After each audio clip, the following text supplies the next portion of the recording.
नमस्कार, ई न्यूज़वा देख रहे हैं आप। आपके साथ मैं हूं सुधांशु शेखर। आपने दशरथ मांझी का किस्सा तो ज़रूर सुना होगा, लेकिन आज मैं एक बार आपको एक और दशरथ मांझी का किस्सा सुनाने जा रहा हूं, जो मध्य प्रदेश के टीकमगढ़ जिले के जमुनिया गांव से आते हैं। जी हाँ, जमुनिया गांव के रहने वाले दीपचंद ने वह कर दिखाया है जो शायद दशरथ मांझी की तरह ही है। आपको बताते जाऊं कि दीपचंद ने अपनी बंजर भूमि को हरा भरा बनाने के लिए सालों मेहनत की, लेकिन वह सफल नहीं हो पाए। उसके बावजूद भी दोनों पति पत्नी ने मिलकर लाख कोशिश करी, दोबारा कोशिश करी, लेकिन फिर वो उस भूमि को हरा भरा बनाने में नाकामयाब रहे।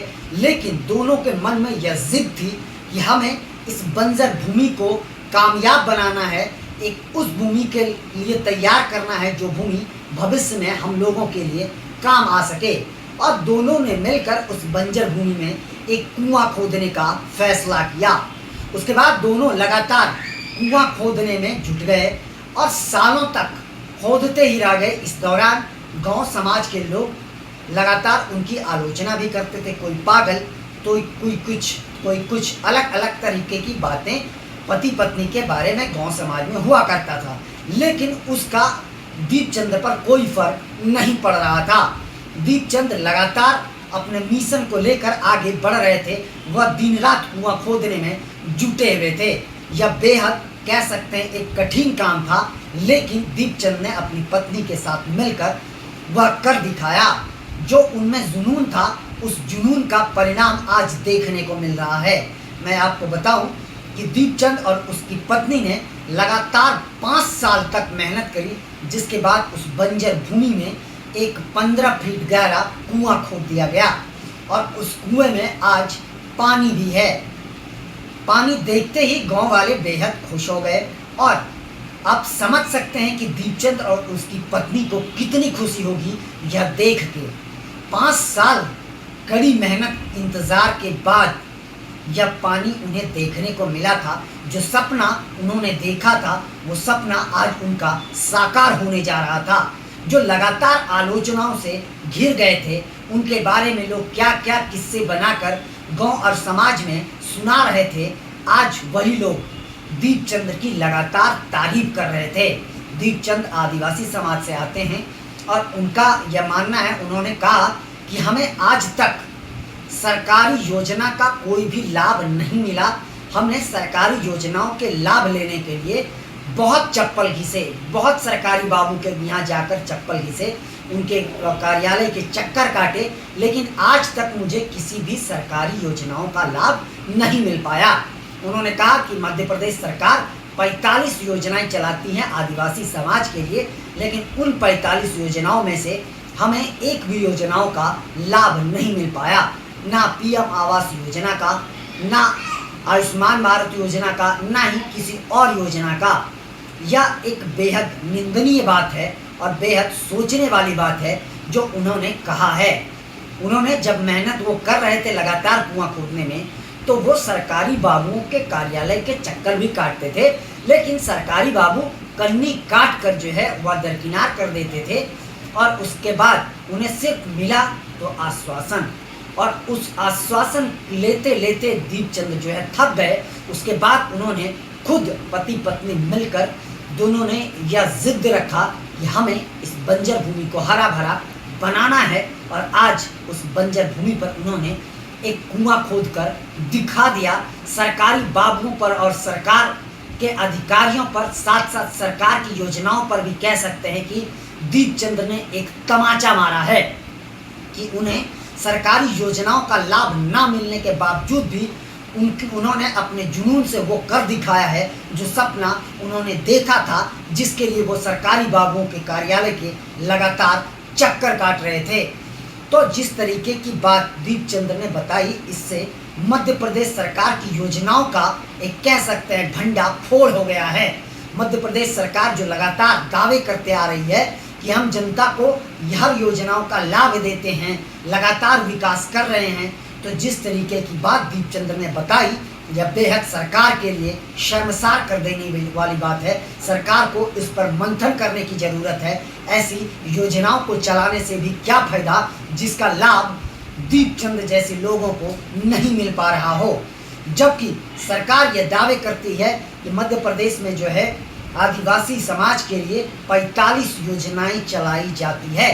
आखिरकार उन योजनाओं का लाभ अगर दीपचंद जैसे लोगों को नहीं मिल पा रहा है तो वह योजना आखिर चलाया किसके लिए जा रहा है?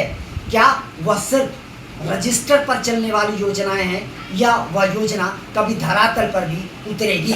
लेकिन जिस तरीके का खुलासा दीपचंद ने किया है, इससे तो यही साफ जाहिर होता है कि वह योजना सिर्फ और सिर्फ रजिस्टर और सरकारी बाबू के डायरी में ही लिखी हुई है। वह योजना धरातल पर नहीं उतरी है। अगर यह योजना धरातल पर उतरी होती तो दीपचंद जैसे लोगों को इतना चक्कर नहीं काटना पड़ता, उन्हें इतनी मेहनत नहीं करना पड़ता, उन्हें उनके मेहनत की जो परिश्रम जो उन्होंने किया, उन परिश्रम का लाभ उन्हें ज़रूर मिलता। यह सरकार की योजनाओं पर एक सवाल या निशान है।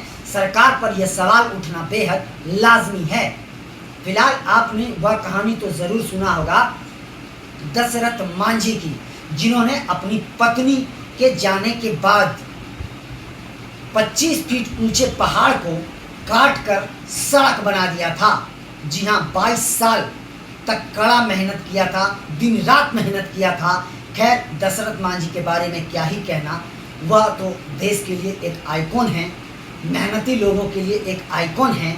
और वाकई वह जुनून जिसमें होगा दशरथ मांझी के तरह, वो कुछ भी कर सकता है। जब चट्टान को चीर कर सड़क बना सकता है तो आप समझ लीजिए वो एवरेस्ट की चोटी भी फतह कर सकता है।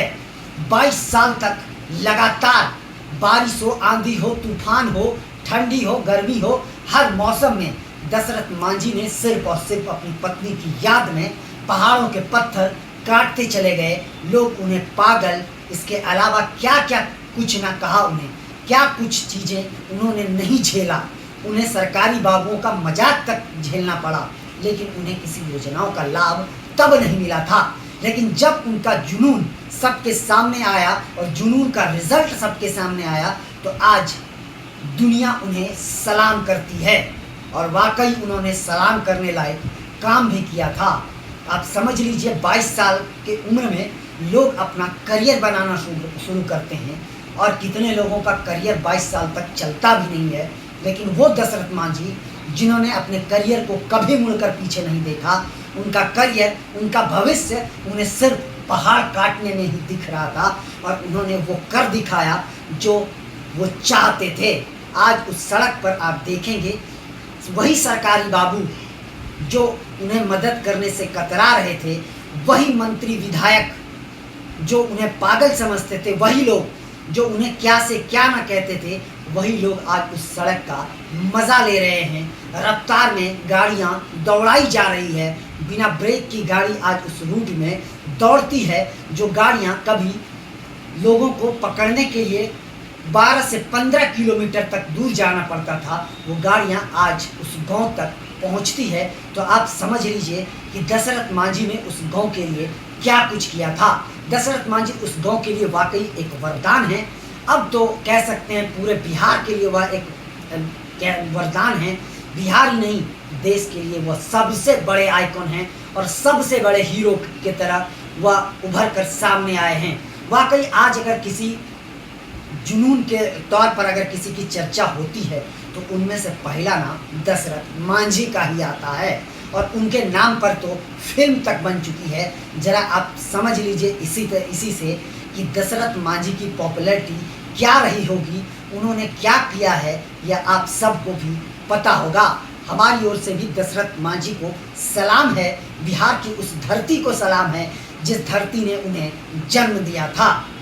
और उसके बावजूद भी यह खबर आप सबने भी देखी थी कि दशरथ मांझी ने जब यह कारनामा कर दिखाया था तो उसके बाद उनसे कई सरकारी बाबू, मंत्री, विधायक, मुख्यमंत्री तक ने मुलाकात करी, लेकिन उसके कई महीनों बाद तक भी उन्हें किसी योजनाओं का या सरकार के तरफ से कुछ लाभ नहीं दिया गया था जिसकी चर्चा सुर्खियों में बनी हुई थी।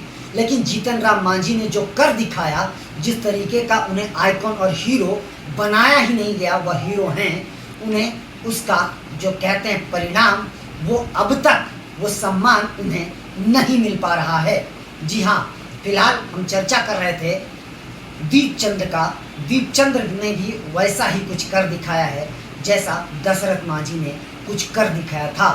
जुनून दशरथ मांझी के तरह ही दीपचंद में भी देखने को मिला। उन्होंने उस जमीन पर कुआं खोद दिया जिस जमीन पर हम आप कभी सोच भी नहीं सकते हैं कि इस जमीन पर कुआं खोदा जा सकता है और जमीन को चीरकर पानी निकाला जा सकता है।